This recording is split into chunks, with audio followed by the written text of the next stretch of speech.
Hey everybody! Sorry I'm a little bit late with our Maundy Thursday video, but I am here to do this now and I'm excited. So today is Maundy Thursday, Last Supper, prayers at Gethsemane. All those things happen in our timeline tonight, and I have some things to share with you. So in your packages, you guys had a bag that said Maundy Thursday on it. So today you'll need what's in your bag. You'll need your brochure, and I'm going to read you a story. In our brochure, the first page has some blessings. So we have a blessing for today for Maundy Thursday, and we are going to go through the things that happen. And we already were talking about the Last Supper. So in this resurrection egg, you can see we've got the goblet of wine, which we talked about before, how Jesus got us every time that we have communion, we remember drinking the wine. And that's how we remember Jesus at his Last Supper. Now in this resurrection egg, you'll see we have the praying hands.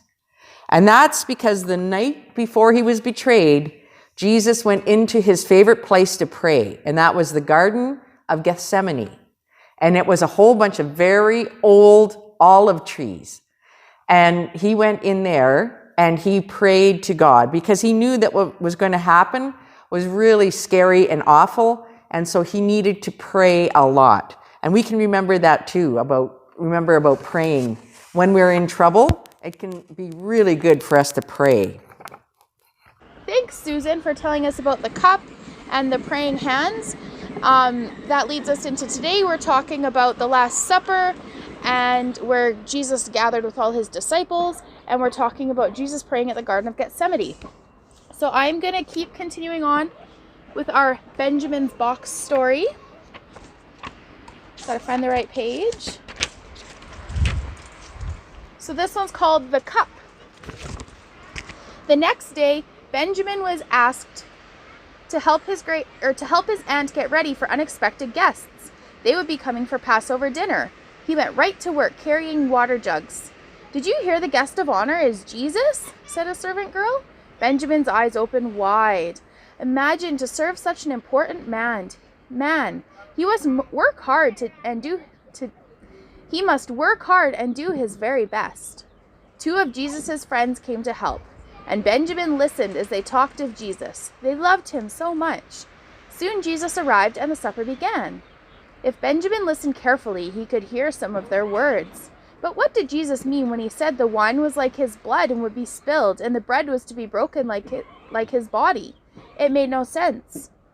Then Jesus said someone would betray him. Benjamin smiled. He wasn't worried. He knew that Judas would prevent this. After supper, Benjamin found a broken cup. He saved it to remember the night when he served Jesus. And the next one is praying hands. Later, Jesus and his friends left. I put it this way you can see. Later, Jesus and his friends left to pray. Benjamin wanted to pray too. He followed at a distance, watching as they finally stopped in a garden. Benjamin sat beneath an olive tree and broke off a twig. He couldn't hear Jesus, but he knew he was praying. Benjamin prayed too, and as he prayed, he rubbed the twig between his hands. Before long, his eyelids grew heavy, and soon he fell asleep. Loud yelling startled Benjamin, and he leaped up in time to see soldiers taking Jesus away. "Stop!" he cried. "You can't take him. He hasn't done anything." "Shh, boy," said one of Jesus' friends, holding Benjamin back. "What's wrong?" demanded Benjamin. "Why are they taking him?" "They want to question him." Benjamin pulled away. "Why didn't you stop them?" But the man just shook his head and walked away. All Jesus' friends were gone now. Benjamin saw the smooth twig in his hands. "Dear God, please take care of my friend Jesus," he prayed as he walked. At home, he placed the broken cup and the twig in his box. So for our story, it starts out pretty happy. They're all having supper together, and they're enjoying fellowship is the word we use. So that's kind of what I want us to start with tonight, is fellowship. So in your little pack, you will find, sorry, my kids are loud.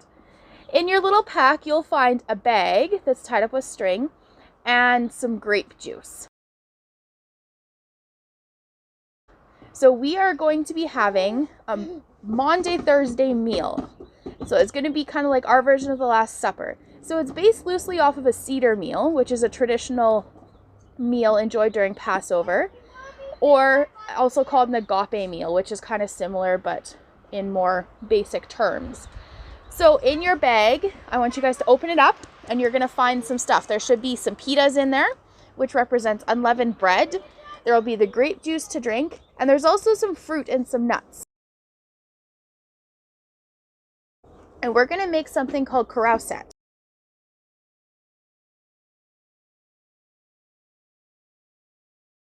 So that is also traditionally part of a Seder meal. So you can make that up at home, and I'm gonna put the instructions in here, and you can eat that and enjoy fellowship with your family tonight. And while you're doing that, I want you to think of how happy it is. I want you guys to take time, put your phones away, shut the TV off, and just sit and enjoy your simple meal together. It can be before or after supper. It's not a ton of food, but have your juice, drink your juice, have your pitas, and enjoy your carouset, because it's quite yummy. I tried it today. And so fellowship is what it's all about. Everybody's enjoying themselves. And just like the Last Supper, everybody was enjoying themselves until the end, when they found out that somebody was going to betray Jesus. And Judas already knew. So how do you think he felt during the meal? Do you think he felt good about what he did? Do you think he felt guilty already? Do you think he was in denial? And that's something you guys can talk about tonight while you have your meal. And then the second part of our lesson is prayer. So Jesus goes to the Garden of Gethsemane, and he knows somebody's going to betray him, and he knows something bad's going to happen, that he's going to be arrested and things are going to be put into motion. He knows all this, and he goes to pray for strength. So that's the other thing I want you guys to do tonight, is to pray for strength and use your 5-finger prayer and try and pray to get through these next few days until the resurrection, because we know tomorrow is going to be a sad day. That's what Good Friday is, right? We know that Jesus dies. We know why he dies, but we know that that's coming. So I want you guys to take that little bit of time tonight and pray as a family together, and pray for strength for you, for other people. And I hope you enjoy that. It's something different. So I will be back on Good Friday with our next lesson, and that will be on, Good Friday, Jesus' crucifixion. And hopefully you guys will join me then. Have a good night and see you later.